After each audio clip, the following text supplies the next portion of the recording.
insistir con la concienciación. Y si bien es cierto que las medidas coercitivas son necesarias, yo insisto en que realmente tenemos que apelar a la conciencia de la gente para poder tener la mejor mano en esta lucha contra el coronavirus. Ahora, ¿dónde estamos, ministro? Porque sabemos que lo que se buscó hasta ahora es ganar tiempo. Sí. O sea, estamos haciendo estas medidas durísimas para que no se propague rápidamente la enfermedad.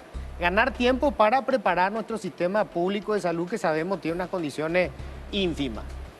¿En qué etapa estamos hoy? Es decir, hoy, ¿cómo está nuestro sistema de salud? ¿Y cómo creen ustedes que va a llegar a estar en el momento más difícil de la epidemia? Sí, está un poco mejor, digamos, en términos de fortalecimiento. Con toda franqueza, nosotros esperábamos tener aún un mayor fortalecimiento, pero ha habido un mercado internacional extremadamente desafiante. Hoy en día es muy difícil el poder comprar algunos insumos críticos, equipos biomédicos como los respiradores. Realmente se plantean incluso confiscaciones o abiertas o indirectas o simuladas en algunas zonas. Nos consta que algunos proveedores nuestros, por ejemplo, en el Brasil o en Europa, no han podido traer, o les dicen lo que tenía que venir en abril, ahora resulta que va a venir en junio, por ejemplo. Entonces, ese mercado desafiante nos ha permitido poder mejorar nuestra infraestructura, pero no obstante esperábamos incluso estar aún mejor, ¿verdad? ¿Pero es por ese mercado desafiante o es porque también tuvimos que de alguna manera reaccionar en un mes prácticamente, ministro, con cuestiones que tienen larga data de no haberse hecho? O sea, estamos hablando de un abandono prácticamente del Ministerio de Salud, en el sentido que por primera vez el Ministerio de Salud forma parte de una mesa donde se toman decisiones, ¿verdad? Sí, es una deuda histórica sin duda y desafíos como este ponen en evidencia las debilidades que puede tener un sistema de salud. No obstante, también la gimnasia que estamos adquiriendo nos permite fortalecernos en muchas áreas y las herramientas que nos han dado, como la ley de emergencia sanitaria, recién ahora están activas, entonces tuvimos que hacer uso de muchas maniobras bastante creativas para poder dotarnos de esos equipos. Porque para que la gente entienda, ustedes lo saben, pero dirigiéndome un poco al público, la ley de emergencia después requiere un decreto reglamentario, después requiere la transferencia del Ministerio de Hacienda y recién ahora nosotros podemos competir con otros compradores internacionalmente o en el mercado, ¿verdad? Para aterrizar un poco en los números, ministro, vamos a las cosas que a la gente le preocupa más. Hoy, ¿cuántas camas tenemos en terapia intensiva con respirador y cuántas ustedes creen que vamos a poder tener en el momento más álgido de la epidemia o de la pandemia? Hoy tenemos unas 380 camas en el sector público, ¿verdad? De diciembre a esta parte tenemos 80 camas nuevas. Tenemos más o menos 114 nuevos respiradores que ya están en el país y que nos están siendo suministrados de manera gradual, cerrando los procesos administrativos o estos respiradores requieren una actualización de software y nos van entregando eso más o menos en grupo de A4. Entonces, en términos sencillos, tenemos 80 camas de terapia más y estamos aguardando equipos que ya se encuentran en el país para extender eso incluso a más o menos unas 120. Pero ¿a cuánto tenemos que llegar para el momento más difícil? Bueno, nuestro objetivo sería llegar más o menos a 300 y esos 300 respiradores supondrían usar todo lo que tenemos en materia de infraestructura hospitalaria en los lugares predispuestos para la terapia intensiva, vale decir zonas. Eventualmente se hacen uso de soluciones heroicas, por llamarlo de algún modo, como por ejemplo usar los quirófanos, que ya no se usan para cirugías programadas. Se plantean incluso hospitales de campaña, por así decirlos. Y bueno, ese es el objetivo en términos sencillos, doblar la capacidad de terapia intensiva del sistema de salud. Ahora, ministro, cuando decís 380 más 80, estamos hablando de 460 camas en total. ¿Esas son las camas que hoy están disponibles para su uso o es la totalidad en cuanto a capacidad del sistema paraguayo? Es la totalidad y en este caso lo que hicimos es, además de las nuevas que he mencionado, varias de las camas de terapia intensiva fueron destinadas, las que ya teníamos, exclusivamente para el área respiratoria. ¿Y disponibles cuántos hay? Bueno, hoy tendríamos más o menos alrededor de 120, 130 más o menos solamente para el área respiratoria y 900 camas nivel país. Recuerden que también hay un decreto en el cual, o una resolución mejor, en la cual nosotros tomamos el mando de todo el sector público. Entonces, la fronte de esto ya es como una combinación de todos los componentes, ¿verdad? O sea, IPS incluyendo y demás. IPS y hospital de clínicas. IPS, hospital de clínicas, fuerzas públicas Claro. y el Ministerio de Hospital militar Salud. también. Hospital militar y hospital de la policía policía. también. En condiciones normales, ¿cuánto cuesta una cama de terapia intensiva? Y hoy, en esta urgencia que hay a nivel mundial, ¿cuánto costaría una? En promedio, la cama, o sea, la unidad de terapia intensiva, que es el respirador, la cama y el monitor, por ejemplo, está alrededor de $50.000. Hoy, $50.000 te cuesta el respirador. Solamente. Ahora, ministro, 300 camas para poder utilizarlas en el momento más álgido de la pandemia. Cuando uno revisa los números, se hablaba de que el 50 o el 60% de la población podía enfermar. Estamos hablando de 3.500.000 personas. Que el 10% puede desarrollar una forma grave. Estamos hablando de 350.000 personas. Que la mitad de eso puede necesitar terapia intensiva. 175.000. 175.000. Y estamos hablando de 300 camas. O sea, en algún momento esto va a ser una cuestión de guerra y tenemos que prepararnos porque va a ser escalofriante. Bueno, ese es el peor escenario, Luis. Precisamente algunas de estas medidas que han sido tomadas precozmente apuntan a mitigar esa posibilidad, a hacer que sea el mejor escenario posible dentro de todo. Lo que nosotros podemos hacer, y está bajo nuestro control, es poner al sistema de salud lo mejor posible. Y como suelo decir, es por ello que la lucha, o sea, la cancha donde nos conviene jugar este partido no es en el sistema de salud, sino antes. Y por eso insistimos mucho en estas medidas de distanciamiento social, de aislamiento.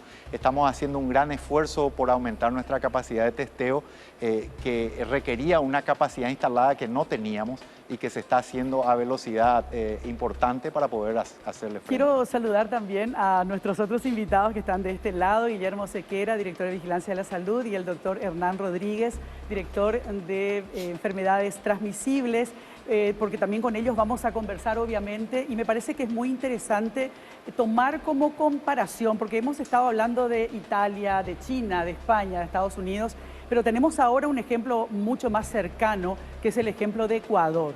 Y yo quería abordar justamente esto, Guillermo, contigo, porque no sé si exactamente comenzó a darse los primeros casos a comprobarse en el mismo tiempo que nosotros. Esa información seguramente vos la tenés con mayor precisión. Nuestro primer caso vino de Ecuador. Vino de Ecuador, pero ellos negaban que ahí hubiera circulación comunitaria del virus, como el caso de Argentina. Entonces, prácticamente se inician los casos en el mismo tiempo y ellos hoy están en una situación de catástrofe. Tenemos que hablar ya en esos términos, sobre todo en la zona de Guayas, que es la zona más afectada en cuanto a personas infectadas y también en cuanto a muertos.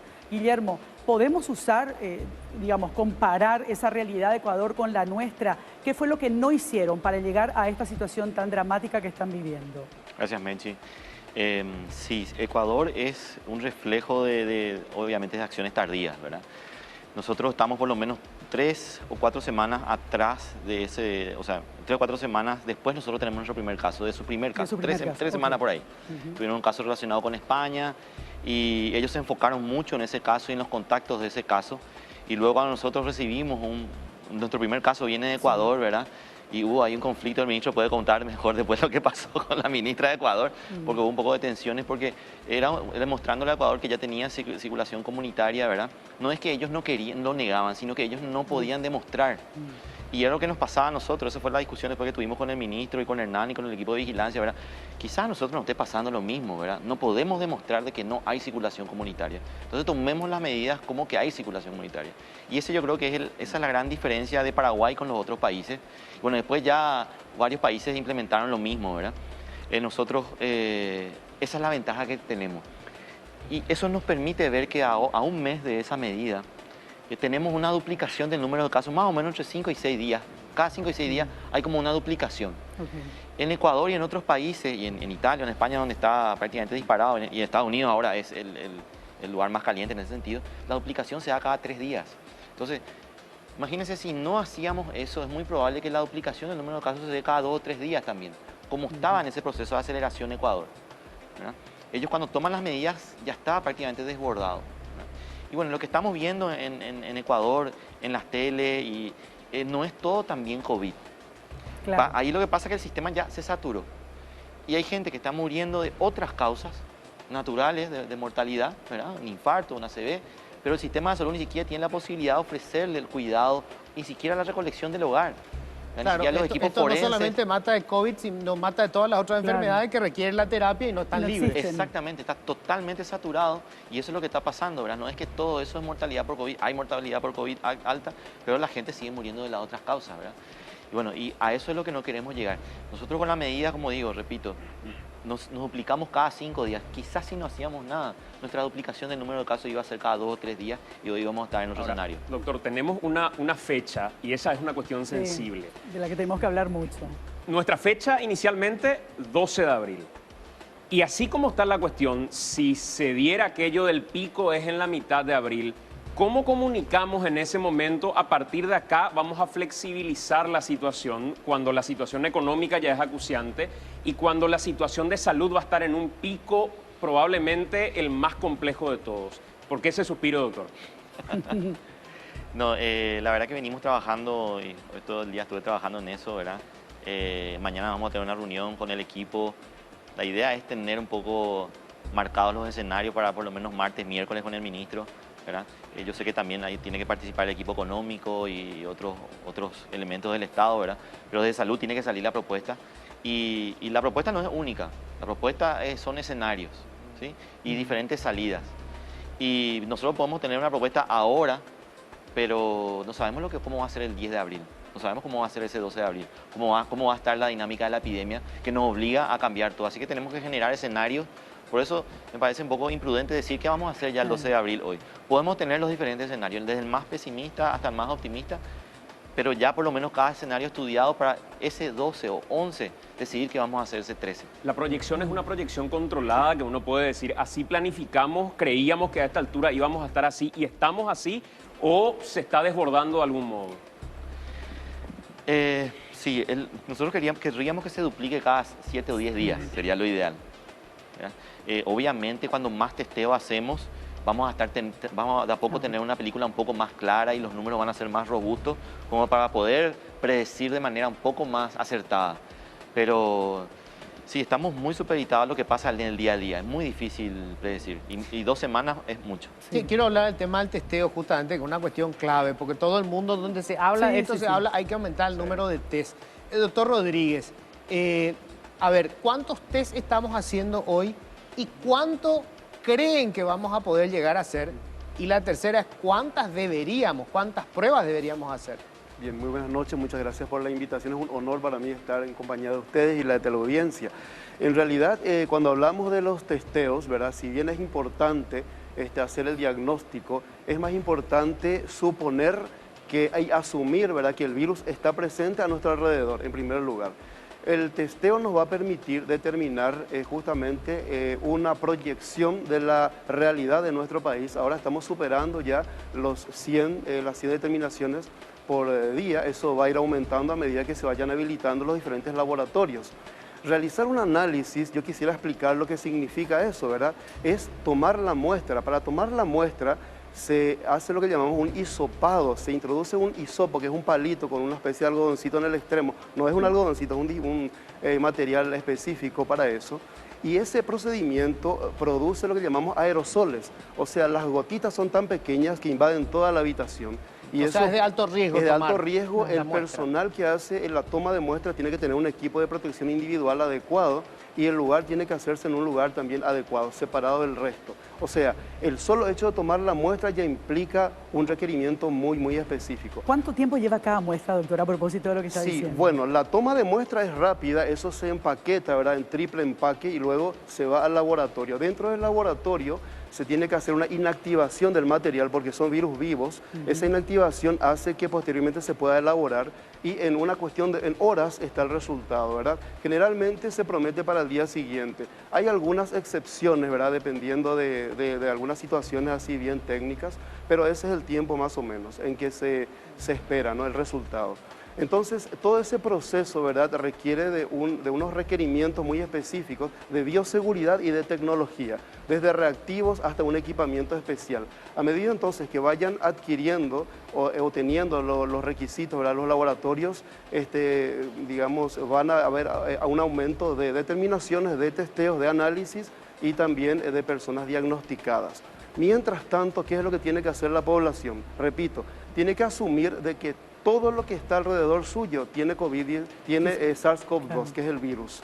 Y debe saber también, esto parece tan básico, pero mucha gente evidentemente no lo entiende bien, que el virus entra por la boca, la nariz y los ojos. O sea, nosotros todo lo que toquemos puede estar contaminado, se contamina nuestro cuerpo, nuestra ropa, y debemos evitar tocarnos la cara, ¿verdad?, y de tal forma que disminuyamos el riesgo de contagio, por ejemplo. Entonces, es importante el testeo, el análisis, es importante tener una cantidad ya confirmada, como caso confirmado, como suele decir el señor ministro y mi jefe, el doctor Guillermo Sequera, los números que se dan es la punta del iceberg.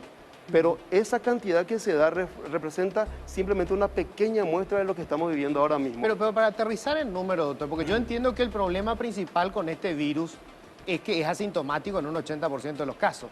Entonces, el problema no es que la gente mantenga una actitud de evitar contagiarme, sino que yo puedo ser el portador del virus. No hasta que el test no diga que yo tengo el virus, yo actúo normalmente. Entonces, Exacto. por eso, digamos, la cantidad de test está ayudando a poder rápidamente aislar a las personas que ya tienen el virus, sean o no estos, tengan o no síntomas de la enfermedad. Por eso repito esto, ¿cuántos test estamos haciendo hoy? ¿Cuántos creemos que vamos a poder llegar a hacer? ¿Y cuántos necesitaríamos hacer? Y estamos justamente aumentando cada vez la cantidad de casos. Estaríamos llegando seguramente, como lo estamos diciendo, a 1000 determinaciones por día. Pero dentro 1000 por día. 1000 por día, exacto. De todas formas, repito, no nos distraigamos mucho en los números. Si se hacen, por ejemplo, 1000 determinaciones por día y se diagnostican 20 y 980 salen negativas, eso no significa que no hay circulación viral. Claro. O sea que, y también, bien lo dijiste, Luis, mucha gente va a tener cuadros muy leves. ¿Qué significa eso? Una congestión nasal, secreción nasal, dolor de garganta, tos y hasta ahí. Eso puede ser un COVID-19, eso puede ser.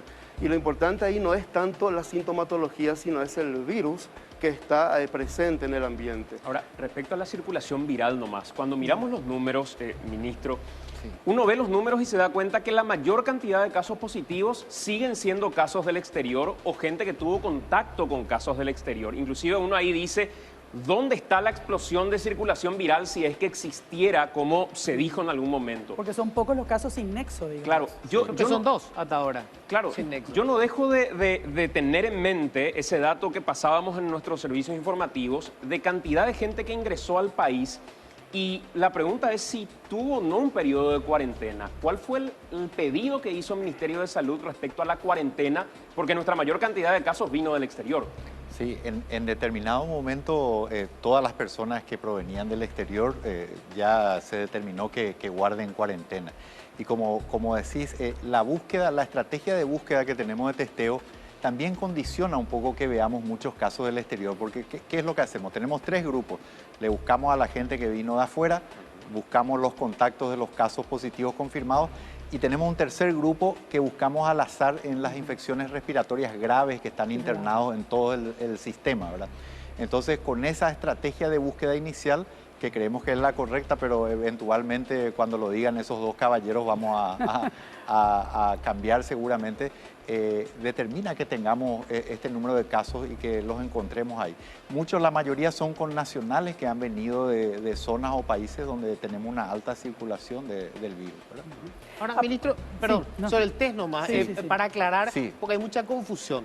Está el test que se está haciendo ahora, que lleva PCR. todo el tiempo, Ya que hay aprendimos que algunas tomar, cosas. digamos, la muestra biológica, que Así tiene una complicación, y el famoso test rápido, que Sí. entendemos que lo que verifica es si una persona tuvo COVID-19, porque le Así quedan es. los anticuerpos en sangre. Así es, así mismo. Queda el rastro. Entonces, nosotros tenemos 3 test, sin confundir mucho el clásico que es el PCR, que es un test que determina la presencia real del virus. Después tenemos otro test que es medio parecido, se llama Gene Expert, y eso ya lo tenemos en el país cuando probablemente vamos a incorporarlo en nuestra estrategia y permite también un diagnóstico temprano. Y después tenemos el test de los anticuerpos IgM y IgG. IgM es una infección reciente, digamos, una evidencia, es como una huella de la infección, no es el virus propiamente lo que encontramos. Y IgG. Y todos estos test tienen un rol distinto. Nos van a permitir, por ejemplo, monitorear grupos, conglomerados que a lo mejor les pasó desapercibida la infección. Le va a permitir tener datos epidemiológicos a Guillermo, que pueda mapear un poco cómo se está comportando la epidemia.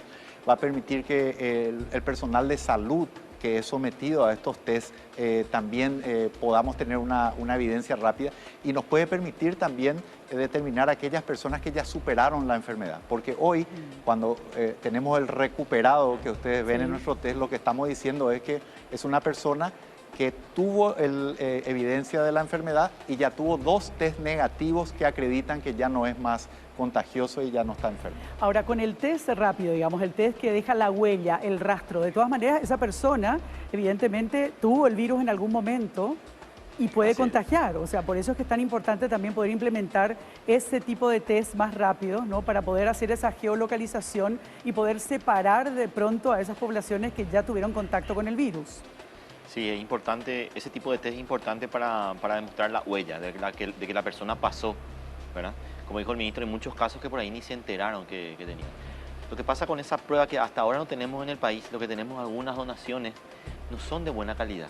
Incluso yo escuché y te leí, Guillermo, que había como alguna presión para que se compraran algunos test y finalmente, bueno, ustedes no hicieron caso a esa presión y prefirieron esperar porque hubo devolución de test también en España, por ejemplo. Con los test chinos. Los test chinos que no funcionaban. Sí, sí.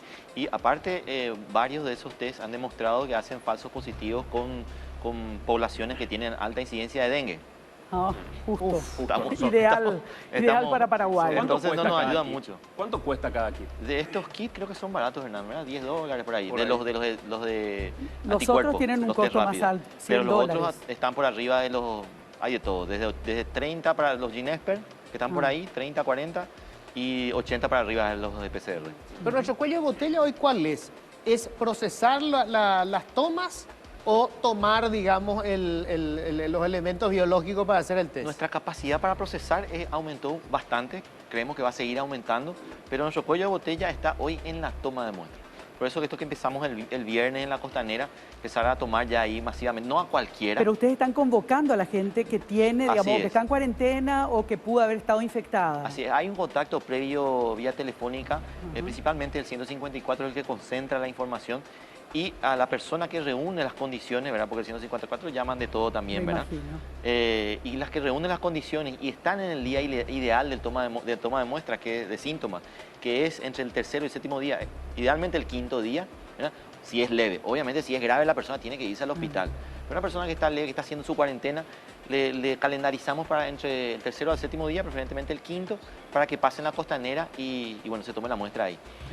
Idealmente, es un ejercicio también, nuestro. Estamos probando los equipos, todo un entrenamiento. Es la gente que tiene que tomar la muestra. O sea, tenemos poca gente preparada para hacerlo. Hay poca gente preparada. Hay miedo de la ciudadanía también. Nosotros hay personas que tienen la característica para ir a tomarla, le llamamos para coordinar. No quieren, le ofrecemos ir a su casa, no quieren. Y hay que ser sinceros también, hay un montón de otros que no llegamos porque el 154 se saturó, todavía no está automatizado, un poco por ahí se perdió alguien, ¿verdad? Pero hay muchas no todos barreras. tienen que tener alma de héroe o de mártires tampoco, Sí, ¿verdad? sí, pero hay muchas barreras de discriminación, estigma con esto. Hay mucha gente que dice, es que puede ser COVID, pero yo me quedo en casa, no hace falta. Claro. El tema de estigma respecto a ese tema es sensible definitivamente. Sí. Hoy veía un tuit del senador Enrique Riera diciendo ya es hora de saber dónde están las personas que tienen COVID. Yo pregunto desde el aspecto estrictamente médico, doctor, ¿para qué nos podría llegar a servir ese dato? ¿Para qué podría servirme a mí saber que mi vecina, doña Clara, tiene un caso de COVID positivo? Te doy las dos caras de la moneda, Santi. Por un lado, es muy útil desde el punto de vista epidemiológico una vez que tengamos los datos certeros y ese mapeo del que te hablaba puede permitirnos intervenir con alguna suerte de cinturón epidemiológico, alguna cuestión y estrategias. Entonces, desde ese punto de vista es muy útil.